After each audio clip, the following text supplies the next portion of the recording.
Good morning or good afternoon, depending on where you're zooming in with us today. Thank you all for joining us for today's very special edition of METALCON Online, being presented by the Cool Roof Ratings Council.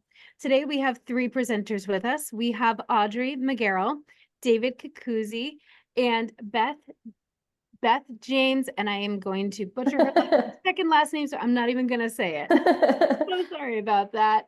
Bourgeois. There we go. I am also very pleased to say that this team will be joining us in METALCON a little later on this year. I'll give you some more information on that later. First, I want to say that our next METALCON Online, coming up 2 weeks from today, will be presented by Colette Hart, and it is an introduction to rain screen walls that is presented by RAINA, the Rain Screen Industry Association in North America, a great partner of ours throughout the years. Next, I want to also mention, if you have not booked your travel for METALCON yet, please take a very detailed look at our screen right now. We have lots of information for you on our website, including current open housing. We do have some hotels that are filling up and some whose blocks are closing today. So make sure you get those hotels booked now. We also have a special discount through Delta. Additional information can always be found at the metalcon.com website, and we're so excited for that. Of course, METALCON is coming up in just a few short weeks. I can't believe I'm saying that. Weeks. It's weeks away, everybody. Make sure you get your tickets now. We also have three amazing keynotes coming in this year.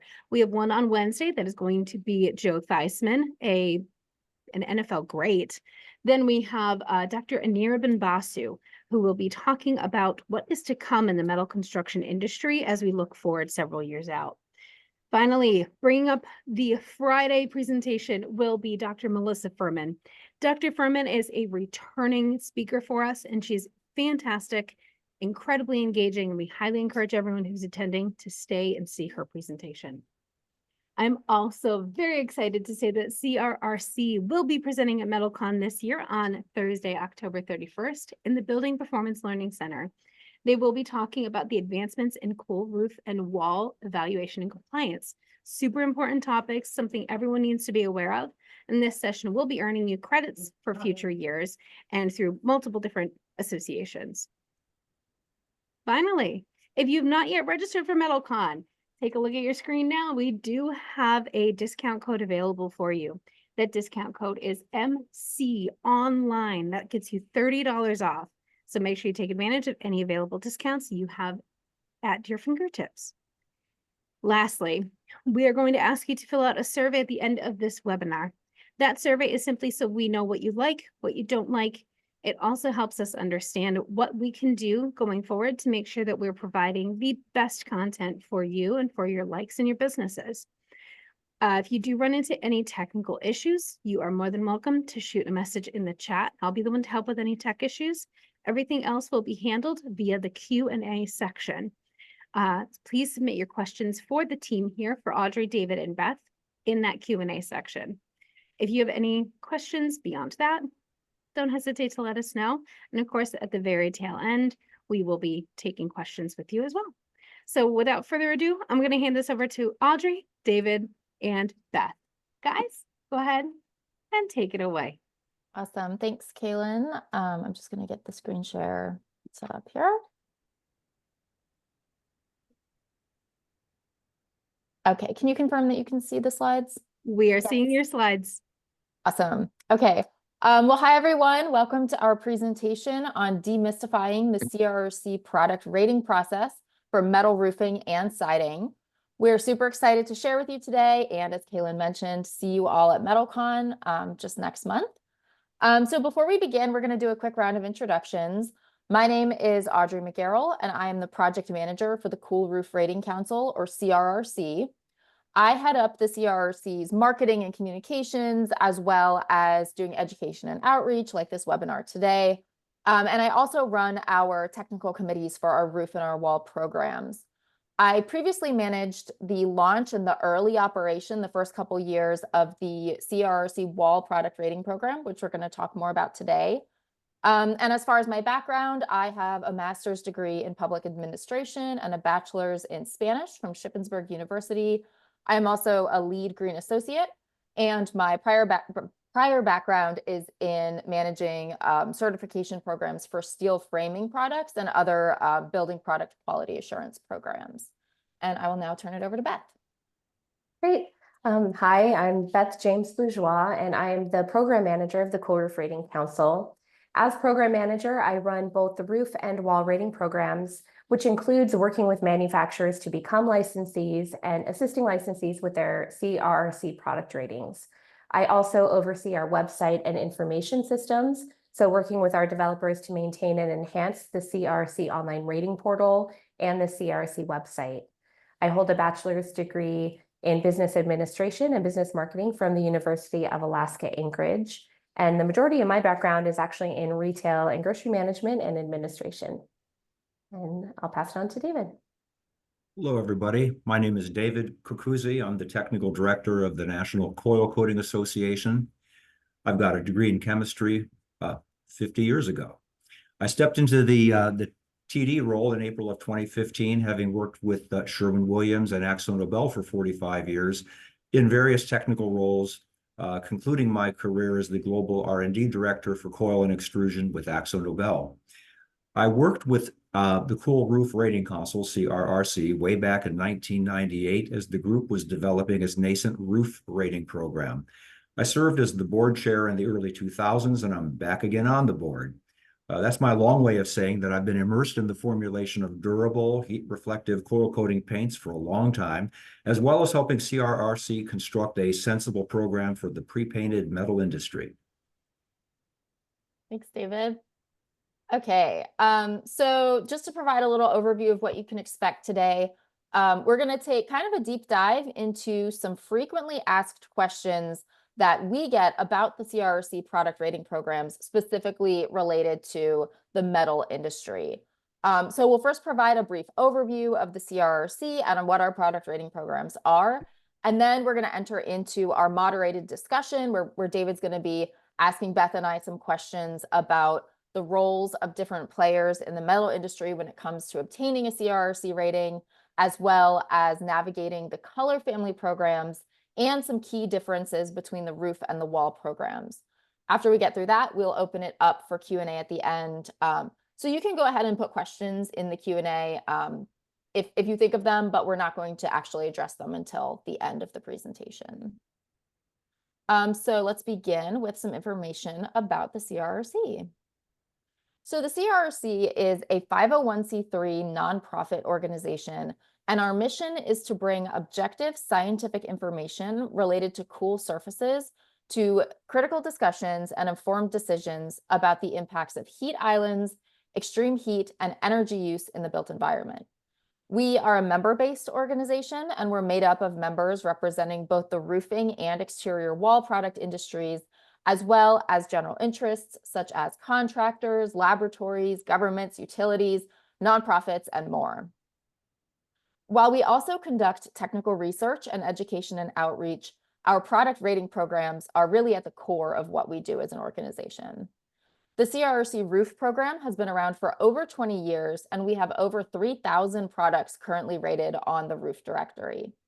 The wall program was just added 2 years ago in 2022, and we actually just recently celebrated the milestone of rating over 100 wall products. So we're really excited to see this kind of growth in this new program that we launched. As a reminder, the CRRC is not a trade association, and we also do not certify products. We also do not engage in lobbying or define cool roof or wall requirements. So we're really a neutral third party in this space. If you're not already familiar with the CRRC's product rating programs, you may be wondering why CRRC ratings are important. This is primarily due to model energy codes and standards, as well as green building programs that promote the use of highly reflective or cool roofs and walls. Cool roof and wall provisions are present in many model energy codes and standards, such as the International Energy Conservation Code and ASHRAE 90.1, just to name a few. Cool roofs and walls also appear in various model green building standards and rating systems, most notably LEED and Green Globes. And CRRC data are commonly referenced to identify products that comply with these various policies and programs. As a matter of fact, the CRRC's American National Standard, which I'm going to talk about in a few minutes, is referenced in all of the codes and standards you see on screen, with the exception of the California Green Building Standard Code, which references our CRRC Wood Program Manual. So it's a different one of our documents. In addition to what you just saw on screen, there's also several states and municipalities throughout the US that have cool roof requirements at the state or local level. California, of course, has the most comprehensive cool roof requirements, which are found in its energy code, California Title 24, Part 6. And California Title 24, Part 6 actually requires that products used to comply with their cool roof requirements have CRRC ratings. So if you are manufacturing products and selling them in California, chances are you have CRRC ratings or you'll be getting them. Now, when we talk about CRRC ratings, the properties that we rate are solar reflectance and thermal emittance. Solar reflectance is the fraction of solar energy that is reflected by a surface instead of being absorbed as heat. Thermal emittance is the relative ability of a surface to re-radiate heat that's absorbed back into the atmosphere. Collectively, these are referred to as surface radiative properties. Both of these properties are measured on a scale from 0 to 1, with 1 being 100% reflective or emissive. A roof or exterior wall's radiative properties affect how hot that material gets in the sun and how much of that heat is transferred into the building, which is known as solar heat gain. A building designer may opt to use highly reflective and emissive materials, which are known as cool surfaces, in order to reduce indoor temperatures and the resulting cooling energy demand. Cool surfaces also help with mitigating the urban heat island effect and improving resilience to extreme heat in un-air-conditioned buildings. A third property that the CRRC rates for roofing materials, but not for wall materials, is Solar Reflectance Index, or SRI. This is actually a calculated value that combines the measured solar reflectance and thermal emittance into one value on a scale from 0 to 100. Values above 100 are possible for extremely reflective materials, but not all that common. SRI is sometimes included in building codes as an alternative to solar reflectance and thermal emittance, which is why we publish it for roofing products. CRRC product ratings are published on the CRRC rated products directories. There are two separate directories, one for roofing products and one for wall products. These are completely free and publicly accessible databases that are found on our website, coolroofs.org. The directories contain the measured solar reflectance and thermal emittance values for any roofing or exterior wall product that has obtained a CRRC rating. For roofing products, SRI values are also published. We actually publish two different values for each radiative property per product: the initial value and the 3-year aged value. 3-year aged values are obtained by retesting specimens after they have undergone 3 years of natural weathering in 3 designated climates across the United States. Aged values are very important for understanding how a product will perform once it is exposed to the natural elements, and they are required for compliance with many cool roof codes. In some cases, temporary aged values obtained through a laboratory soiling and weathering process can be used for code compliance, but these temporary values are not a replacement for natural weathering and age testing. We refer to these temporary simulated age values as rapid ratings, and they appear on the directory with an asterisk. It's extremely important that CRRC data are accurate and credible. So to that end, our programs are administered in accordance with detailed program manuals that outline the requirements for specimen selection, testing, and weathering. We also maintain an American national standard, the ANSI CRRC S100, which contains the technical details for testing the radiative properties of roofing materials. For the wall program, all of the technical details are currently housed within our CRRC2 wall program manual, although we're actually in the process of incorporating them into the S100. As I mentioned earlier, the ANSI CRRC S100 is referenced by many energy and green building codes and standards that promote cool roofs. The general process to obtain a CRRC rating is as follows. First, a manufacturer who is licensed to participate in a CRRC program, referred to as a licensee, prepares specimens in accordance with the program manual and sends them to a laboratory that is approved to perform testing for CRRC ratings, which we call Accredited Independent Testing Laboratories, or AITLs. The laboratory will conduct initial testing in accordance with the program requirements and then submit the results to the CRRC. The laboratory then sends the specimens to a test farm that is approved to conduct natural weathering for our programs. And meanwhile, the CRRC will review the initial test results and publish them on the directory. The test farm will then expose the specimens for 3 years of natural weathering in 3 different locations that are specified by the CRRC: Arizona, Florida, and Ohio. After 3 years of natural aging, the test farm sends the specimens back to the laboratory, who will conduct age testing and then report the results to the CRRC, who will then review and publish the age ratings on the directory. We also offer a variety of specialty rating options, and for the purpose of today's webinar, we're just focusing on 2 of them, which are reference ratings and color family ratings. Reference ratings allow multiple identical products to share the same product rating data.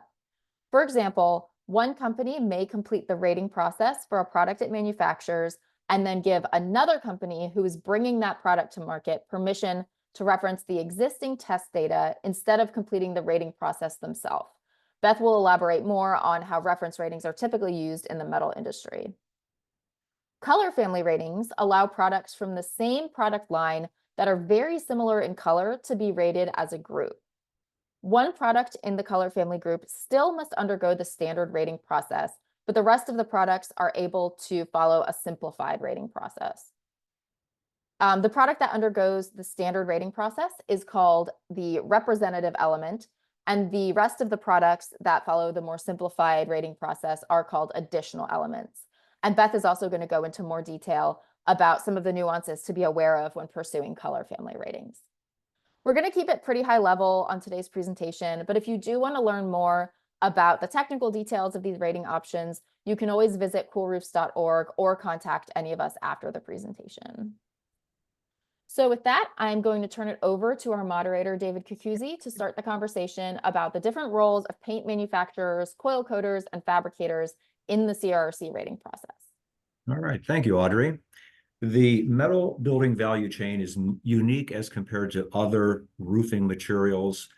For example, membranes, ballasted roofs, maybe field applied liquid coatings. The paint formulator, I was one of them, evaluates raw materials to produce a product that can be applied efficiently on a coil coating line. The coil coater is applying the paint and wrapping up the coils and then sends it to a fabricator, which is actually the entity that brings the product to market. So they have the most important role in all of this because that product is going to go into the hands of the consumer. Beth is now going to discuss how each of the companies along the value chain play a role in establishing a CRRC rating. Take it away, Beth. Great. Thank you, David. So as you just mentioned, in the metal industry, there are many roles that play a part in bringing a product to market. So the paint supplier makes the paint, which is shipped to the coil coater for processing. The coil coater then takes the metal and the paint provided by the paint supplier and processes or coil coats the metal. The painted metal is then shipped to the fabricator, who brings the fabricated product to market. So in this scenario, who would actually rate the product with the CRRC? So paint suppliers would rate products with the CRRC so that their customers can rely on the existing rating on the directory. This takes the burden off their customers who are selling their product to the end user. The paint supplier would proceed with the testing and weathering requirements and maintain their ratings with the CRRC so that they can be easily referenced by their customers. Paint suppliers can rate their products as part of a color family group where applicable, or individually as standard product ratings. More on that to come. A coil coater would not typically need to rate their product with the CRRC. The coil coater is essentially the middleman between the paint supplier and the fabricator, and since they are not bringing the product to market, the coil coater would not benefit from a CRRC rating. The only exceptions are if the coil coater does bring the product to market, or if their product is being referenced, i.e. private labeled by another manufacturer, in which case they would want to rate their product with the CRRC, but this is not typically the case. Since fabricators sell the product to the end user, they would need to have a CRRC product rating to have that product listed on the CRRC rated roof or wall product directories. The benefits for fabricators referencing existing ratings are that there's a quicker review and approval process for reference ratings since the test data being referenced has already been approved. And since reference ratings do not require their own testing and weathering, fabricators save time and money by not having to pay test lab and test farm fees. And reference ratings have a reduced annual product renewal fee by almost half the fee amount as a standard product rating. And fabricators have the lowest licensee fee tier for the roof program, paying less to maintain their license with the CRRC. As Audrey mentioned previously, CRRC data are used to comply with local codes and ordinances like Title 24, Part 6 in California, and with model energy codes and standards and various model green building standards and rating systems like LEED and Green Globes. CRRC ratings enable fabricators to communicate radiative data to their customers and code bodies to demonstrate compliance. And it's important to note that while paint suppliers rate products with the CRRC to establish radiative data for a formulation, that formulation is not linked to a fabricator until the fabricator establishes that link by submitting a reference product rating with the CRRC. So new product rating applications are submitted through the CRRC online rating portal for the roof program. The wall program has a very similar product rating application, but it's submitted using an Excel spreadsheet that's not yet integrated into the portal, but we hope to in the upcoming year. When a paint supplier wishes to obtain a new CRRC product rating for that product, for a product that will need to undergo initial testing, weathering, and age testing, they should select the rating option of CRRC rating and then select the desired application type. Once a product rating application is submitted in the portal, it is then able to be referenced by other licensees with approval of the manufacturer of the parent product. For fabricators, if you are an approved CRRC licensee and want to reference another licensee's existing product rating, you would select the rating option of reference instead of CRRC rating. This will prompt you to enter the application ID of the product you wish to reference. This will cause all of the product rating data from the parent product to auto-populate for the new reference product. Importantly, reference relationships are kept confidential and they're only visible to the CRRC and the manufacturers of the parent and reference products. Permission must also be granted by the manufacturer of the parent product before the reference rating will appear on the public-facing CRRC directory.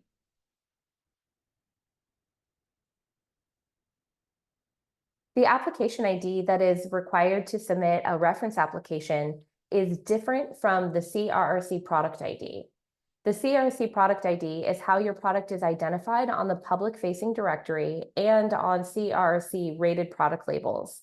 The application ID is a 6-digit number generated in the portal when an application is created. This is not visible on the directory, but it is how a product rating is identified in the portal and is what connects reference applications to their parent product. The application ID of a parent product can be obtained by contacting the manufacturer of that product or by contacting CRRC staff.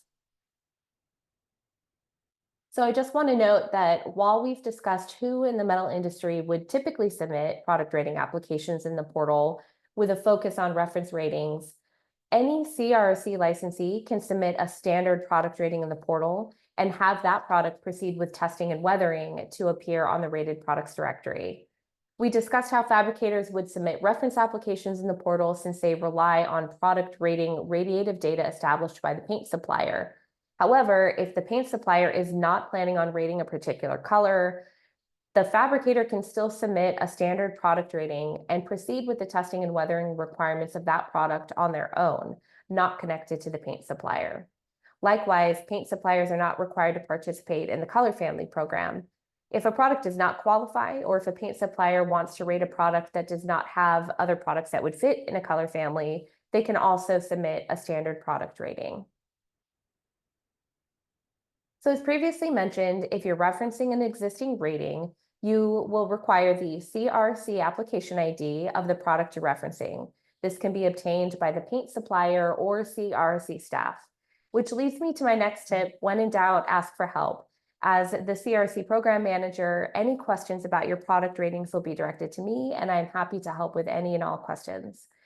And then check out the rated product directories if you're curious about which products already have ratings. And finally, the CRRC website has a ton of information on the rated product pages for roofs and walls, and I would highly recommend navigating to our website if you want more information about the rating process.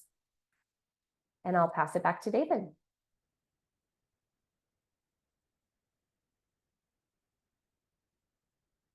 Oh, David, I believe you're on mute.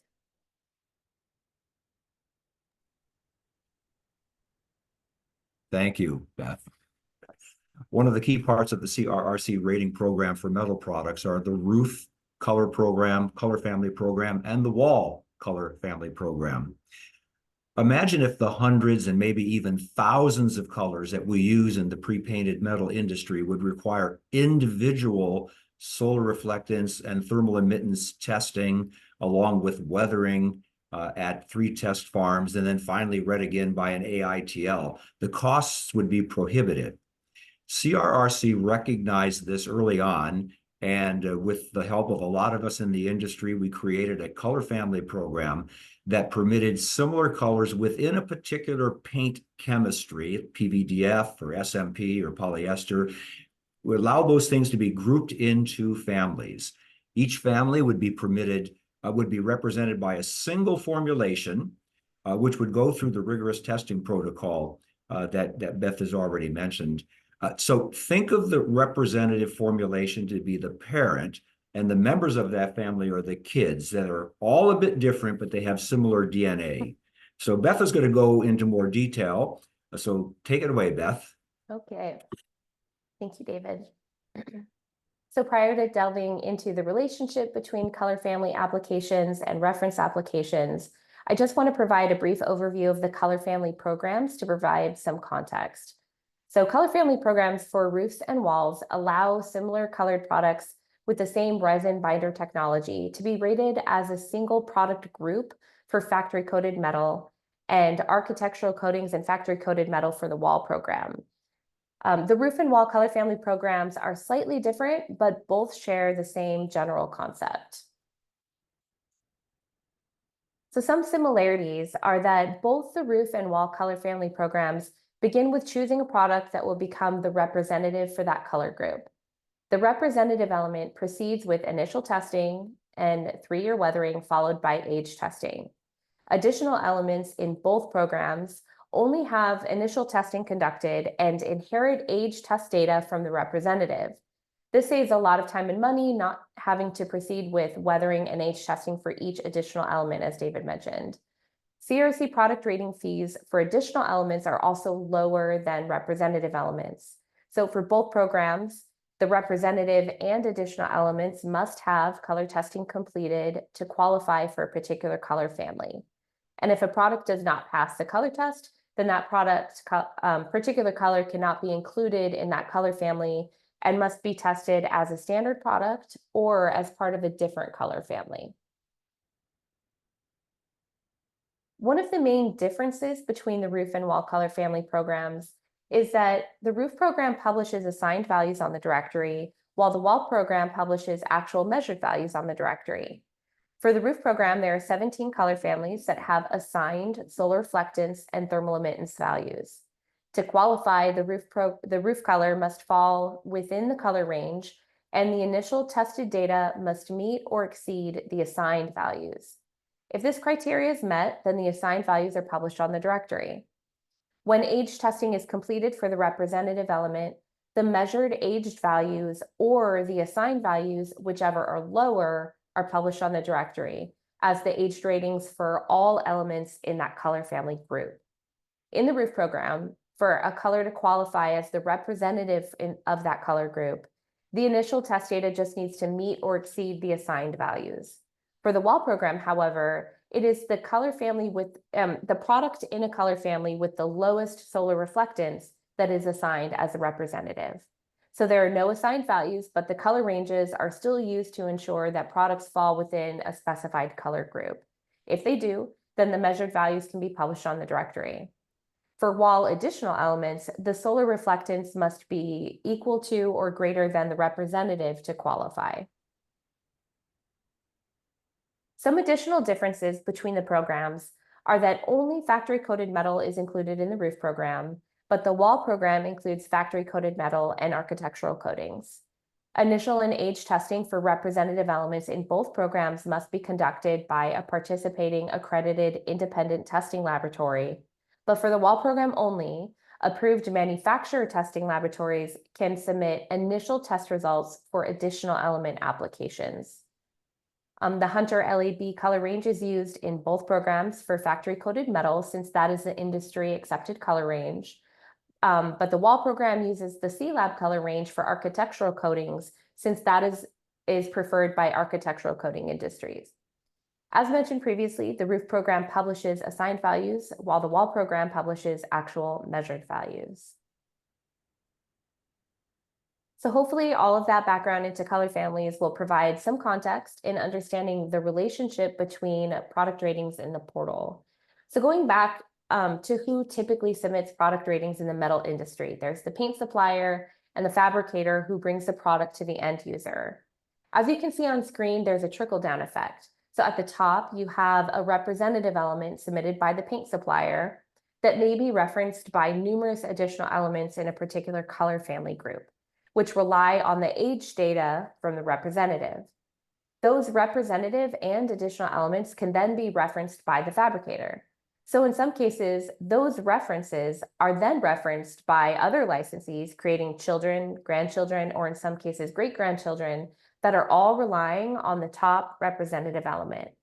And if the paint supplier decides to refresh their product line and submit a formula change or retesting application to re-rate the representative element, when the new initial test data is approved, any product referencing that representative is affected. So additional elements and any referencing applications. So it may just be a change of status from aged approved to initial approved if in the roof program they're using assigned values, but there also may be new test data as well. So all referencing applications would inherit the updated information. Likewise, if a representative or additional element is inactivated, any product referencing that product rating would also be inactivated per CRRC policy. And any licensee affected by these changes would be notified, but the CRRC cannot divulge why a parent has changed status or why it's inactivated. So all the CRRC can relay is that there's a change to their product rating, and it is up to the licensees to communicate with the manufacturer of the parent product and vice versa as to why a change to the product rating has occurred.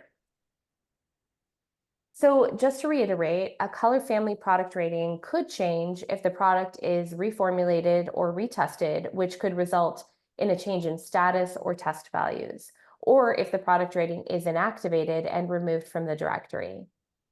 Reference products are affected because they rely on test data from the parent product and therefore inherit any changes to the parent rating. As shown on the previous slide, there's a lot going on behind the scenes that referencing licensees would not be aware of, like if the product they're referencing is part of a larger color family or a single standard product rating. Likewise, paint suppliers would not be aware if the product referencing theirs is also being referenced by other licensees, because the CRRC maintains the privacy of the licensee's private label relationships. That's why communication is critical, so that paint suppliers know which products their customers need to stay active so they can be referenced, and fabricators to understand which products they're referencing will change and why, in order to make informed decisions about their product ratings. So some key takeaways are that color families are not applicable for reference product ratings. Changes to status or values in a color family or parent rating reflect in referencing products. Inactive product ratings cannot be referenced per CRRC policy. And I think the biggest takeaway is to communicate with your customers and or suppliers, and that any licensee can submit a standard product rating if there's no active product to reference. And I will pass it back to David. All right, thanks, Beth. That was a lot. The roof rating program for CRRC is about 20 years old. And a few years ago, CRRC decided that a wall rating program would benefit consumers and code bodies. These programs are ostensibly similar in the fact that you're still measuring radiative data, but there are some very important distinctions that actually required a separate wall program. And these distinctions will be covered now by Audrey. Thanks, David.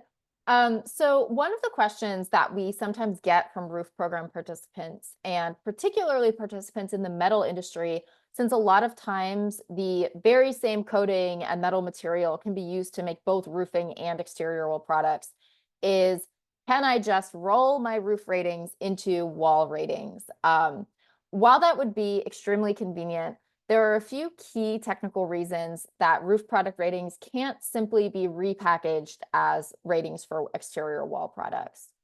First of all, a different measurement setting is actually required when measuring the solar reflectance of vertical wall surfaces as compared to a low or steep sloped roof.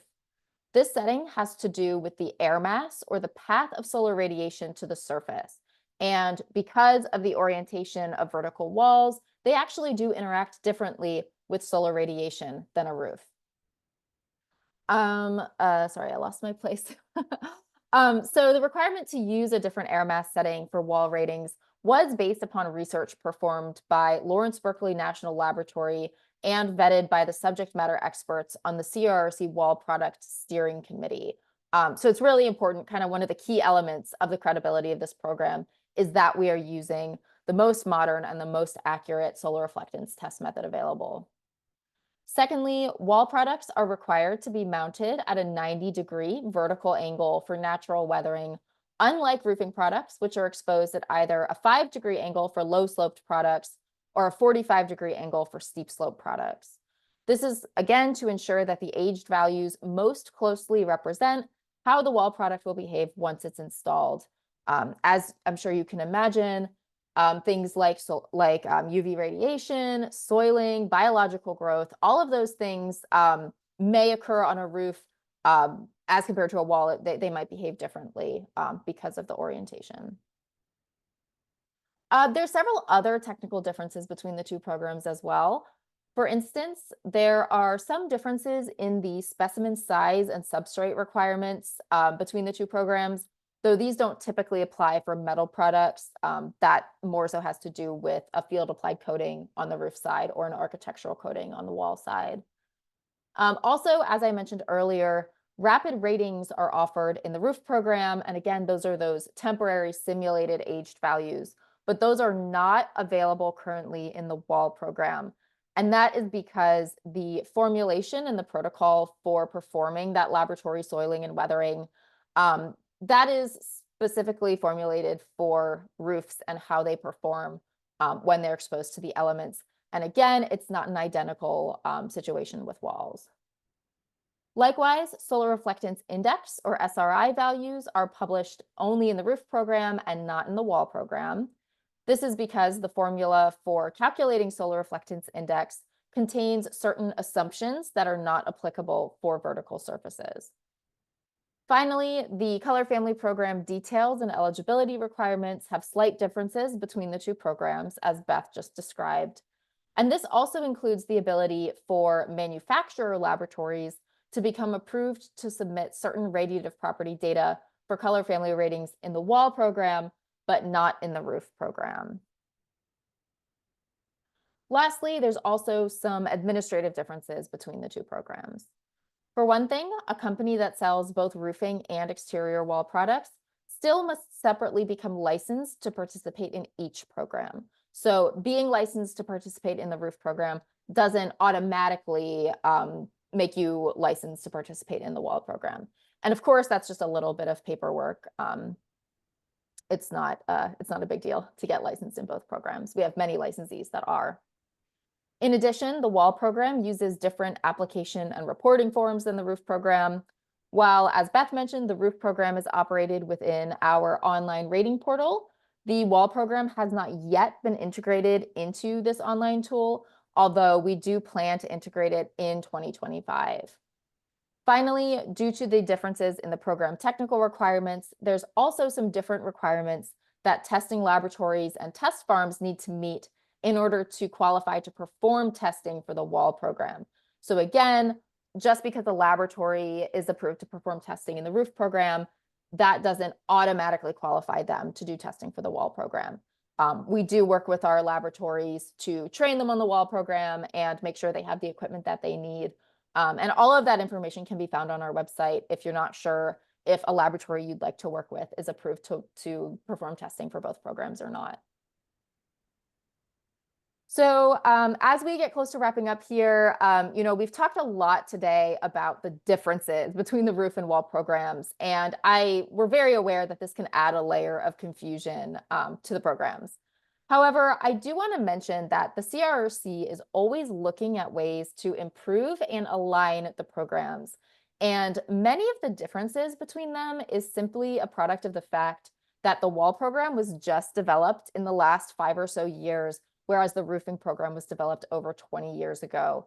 So a lot of the decisions that were made and protocols that were put in place for the wall program were really an effort to, choose the most efficient and the most modern methods that make sense in today's world.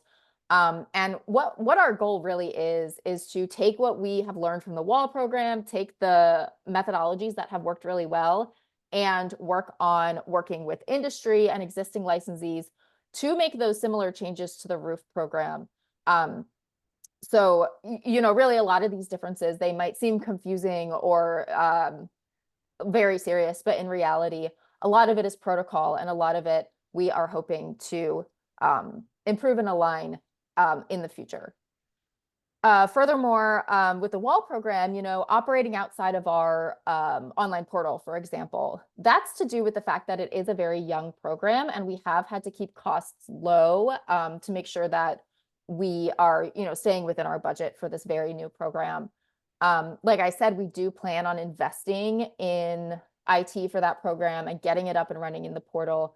And in the future, we also could have opportunities to invest in research when talking about things like SRI and rapid ratings. And, is there a demand, and should we be investing in maybe developing similar protocols on the wall side? So basically just wanted to kind of end it on that positive note. But before we do move on to Q&A, I just want to give a couple of plugs for other resources from the CRRC. First of all, we do have another free continuing education course that the CRRC provides on demand through the platform AEC Daily. This course, it's quite a bit different than what we talked about today. It goes into more detail about the characteristics and the impacts of cool roofs and walls, as well as policies and programs that promote their use. So, now you have a really strong understanding of how to get CRRC ratings, how to navigate the program within the metal industry. But if you're just curious to learn more about what cool roofs and walls do, what are the benefits, how do they relate to energy savings and heat mitigation and all of those things, I highly encourage you to take this free course. You can, of course, scan the QR code on the screen if you want to check out that course. You can also just visit aecdaily.com and search for the CRRC, and you should be able to find it that way. Also, as a reminder, Beth and I will be at METALCON next month. We will be exhibiting at booth 2002, so please come stop by, get some awesome CRRC swag, and also you can learn how to get more involved with our organization. Things like membership, serving on our committees, running for our board. We didn't have time to talk about that today, but there's a lot of things that the CRRC does outside of just running these rating programs. And so if you want to learn more, please come see us at our booth. And then also, as Kaylin mentioned, I will be presenting about advancements in roof and wall radiative property testing on Halloween morning at 10:15 a.m. So join me for that too. And if you have not already registered for the show, the CRRC does have a discount code 30COOL that you can use to get $30 off of registration.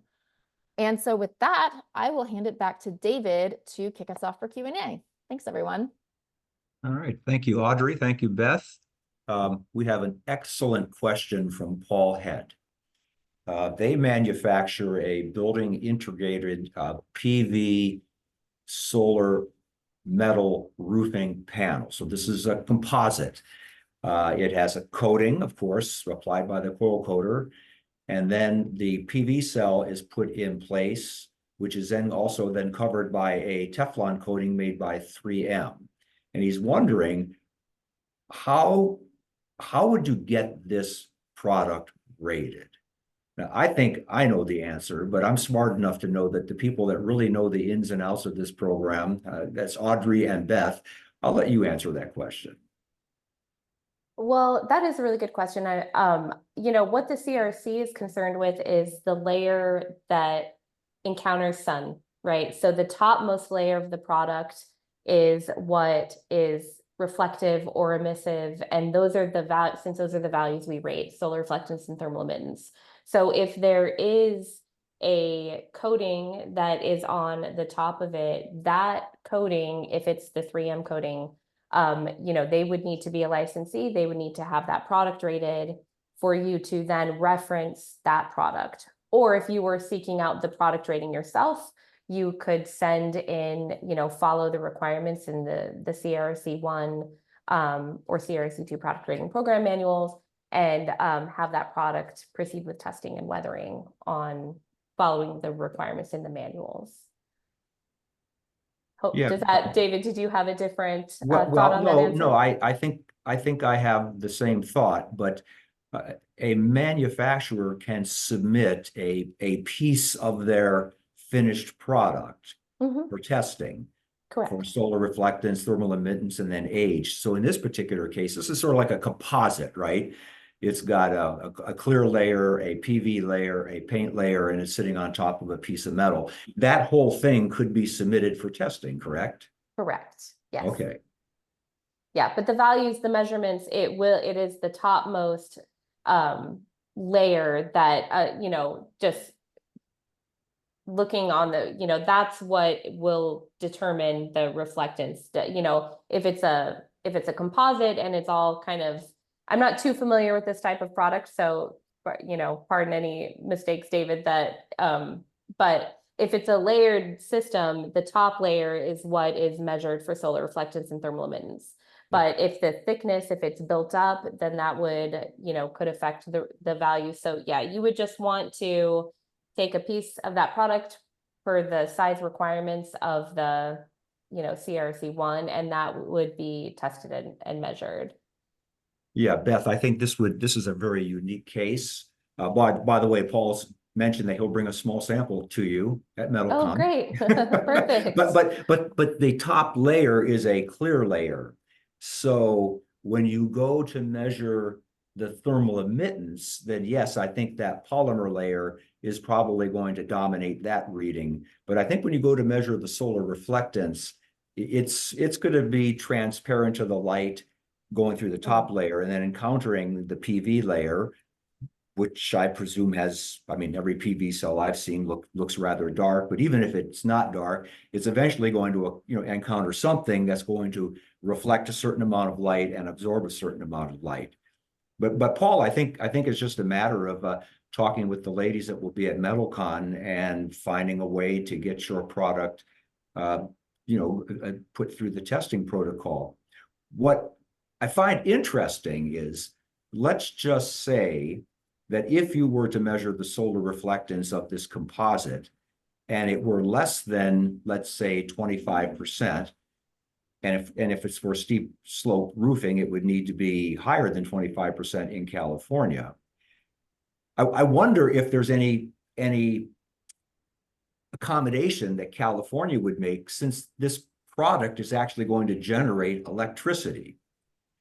Audrey, Beth, have you encountered anything like this before?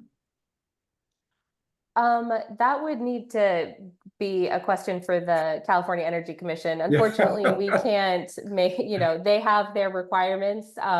We just rate the products that can be used to comply with those codes and ordinances. But as far as I know, I'm not sure that allowances are made, but that would be a question for the California Energy Commission. And we do have a whole page on our website for Title 24 Part 6 with contact information for the CEC for questions similar to that.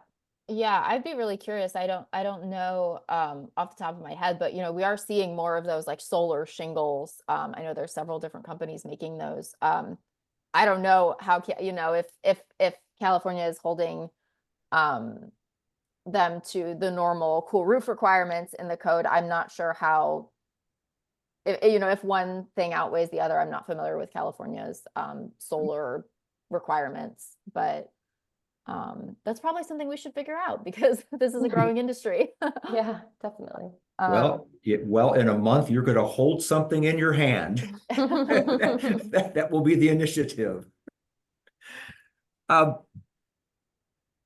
think the roof rating program has always been fairly straightforward in the sense that you get it, that the roof is facing the sun, and anything you can do to prevent the sun from heating up the roof with a solar infrared would make sense.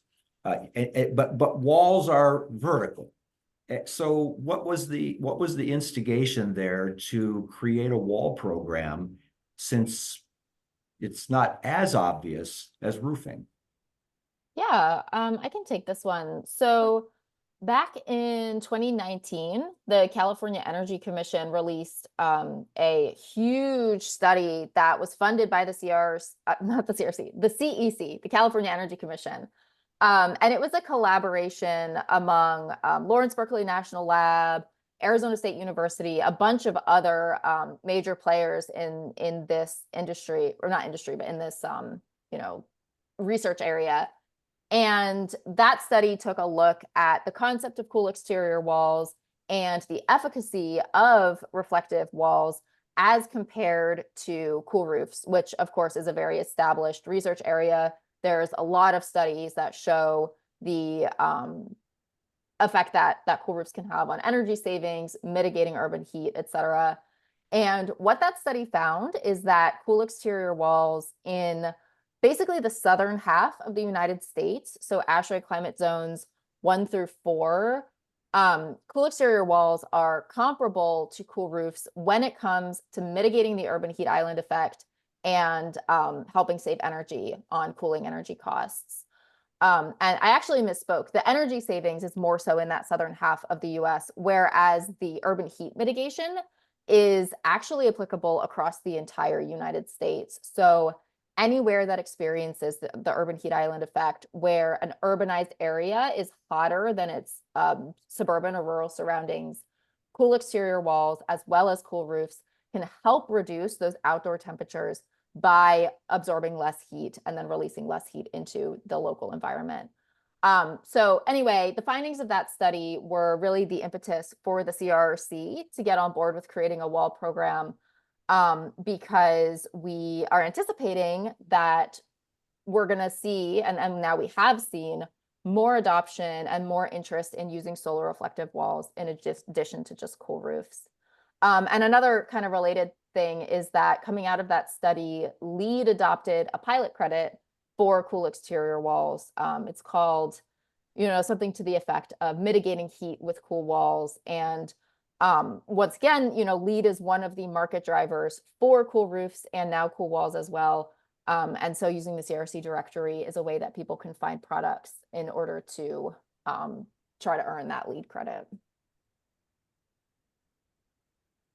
Audrey or Beth, the last time I looked at the CRRC product directory, I think there were over 3,000 items listed. My recollection is that about half of those items were for metal, pre-painted metal. Is my recollection correct? Yes. That would be, yeah, I believe that is accurate. I can look up a more exact number. Let's see here. Yeah, it looks like, I'm looking at the portal right now and filtering for metal products, and it shows 2,384. That includes ones that are inactive as well. But yeah, look at that high number, there's definitely a huge proportion of metal products on the directory. So 2,384. Well, let's see. Those are, for ones that are approved, hold on, that are on the directory. Just one second. So actually about 1,483 active metal products on the Okay. directory. I mean, the point is, it's a lot. Yeah, definitely. Our industry has really taken advantage of the fact that reflective roofing is in everyone's best interest. And there's a demand for it, not just in California, but in other parts around the world. Definitely. Kaylin, shall we hand it back over to you? I know we've only got a few minutes left. Okay. Well, thank you all so much. I'm just gonna keep those Q&A questions open for just a few more minutes and see if anything comes through. And if anyone has further questions, feel free to send it in while we do our very quick outro. So thank you so much to the Cool Roof Rating Council, the CRRC today, for presenting with us. A very special thank you to David for moderating, and to Audrey and Beth for being such wonderful presenters. And for everyone who submitted questions today, we so appreciate you as well. As a reminder, METALCON Online, the next edition is coming up on September 18th, so make sure you stay tuned. Check your inboxes for when that's coming through to you. And we look forward to seeing you all at METALCON this year. A huge thank you to everyone who is with us today, and to everyone who is watching us in the future via our YouTube links. So thanks, everybody. Have a great rest of your day. We will all see you soon. Thank Bye. you. Thank Thank you so you. much, everyone.